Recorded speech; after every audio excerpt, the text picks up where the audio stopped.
Welcome to the HR Empowerment Podcast, where we will uncover strategies and new insights from HR professionals who discuss up-to-date regulations, best practices, and the most pressing topics like diversity and equity, leadership, dealing with difficult situations, and much more that affect your bottom line and business. Thanks for joining us.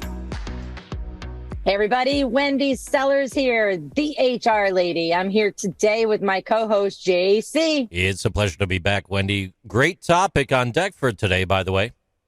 Yeah, it's something I deal with every single day. So, folks, our topic today is dealing with difficult people.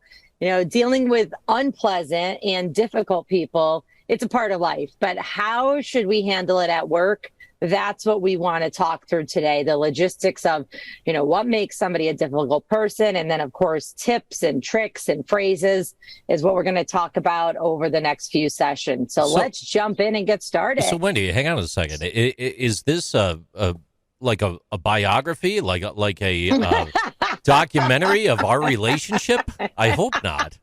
That is hilarious. That is hilarious.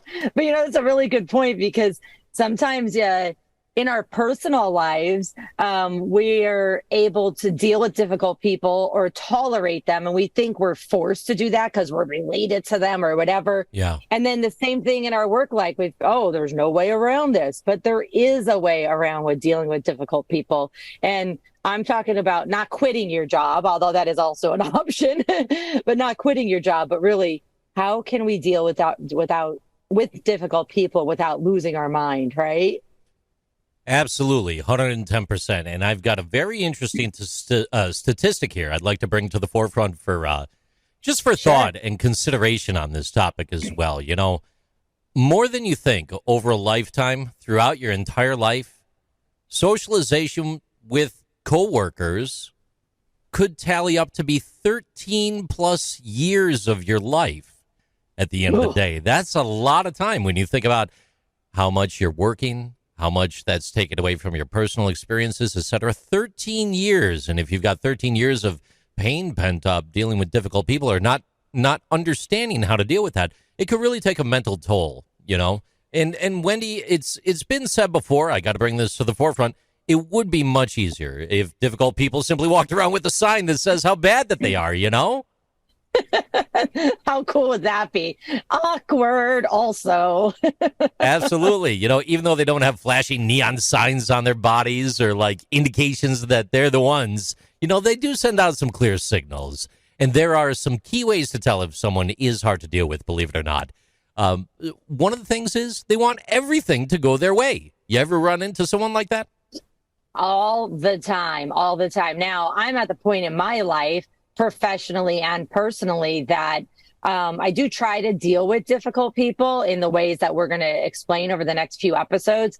But if they're so extremely difficult and they're not willing to change, I cut them out of my life. I don't have many lives. You're like a little kitty cat, right? Yeah, right. 9 lives prancing around. It is though. A lot of people avoid those folks, though. They avoid them because they'll put you down. They insult you. They leave you out of important conversations, and they always have an answer for everything. And they really do have a hard time controlling their emotions. Yeah, absolutely. We're going to talk about that a little bit today about, empathy and emotional intelligence. But I want to ask, JC, what makes a person difficult in your eyes? And before you answer, think about, is it just you, or would I consider that same person difficult? Yeah, when I think about relationships in the workplace or just even in personal lives, if everything that you bring up is questioned by a person and they posture or take that tone where they're on a soapbox and they provide a different behavior to you in private than what they portray publicly, they're kind of red flags. It stands out for me. It really does. Absolutely. And the negativity, always the thing that I consider somebody a difficult person is any form of negativity. And I'm not saying, hey, we have a problem here that we need to resolve. That's positive. But, everything's a no, or this isn't going to work, or no, we can't do it that way. It's not going to fit my agenda. So when it's a no, negative, I consider that part of being a toxic person. And for me, you sometimes just have to deal with it. And that means you're going to have a conversation with them, which we're going to get into in our next episode shortly about tips for dealing with difficult people. Here's my question. Am I part of the problem? Is this person difficult, or are they just different? So do they have a different communication style, or do they have a different personality style or a personality trait? Are they difficult, or are they just different than me? And take a pause there and really think about that. The importance of self-reflection, it's not easy to do at times. And to ask that question, is it me?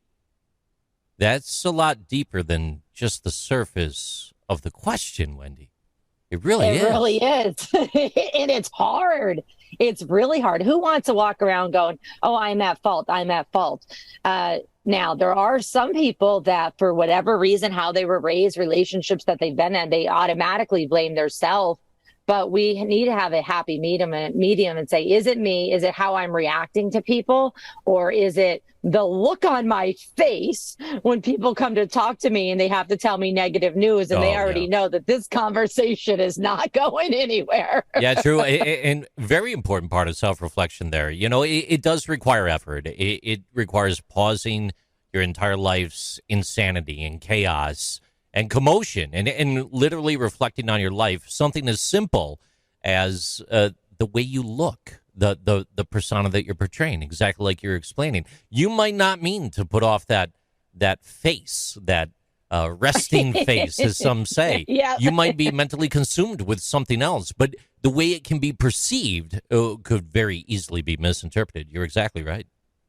Absolutely. Or also I try my best not to do this, although I know I do sometimes, and I have to catch myself, is we're multitasking. So somebody's talking to us and they find us to be the difficult person because we're not paying attention to them, because we're also multitasking at the same time. And so if you're multitasking, it may seem that I'm not important.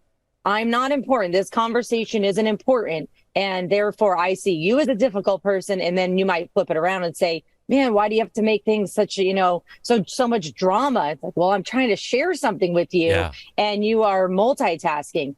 I find out sometimes in the workplace or at home as well, we multitask because we're trying to find the answer in the moment, but we actually are turning away the other person because they think you are ignoring them. Man, this one hurts, Wendy. I feel like you're talking to me directly while we're recording.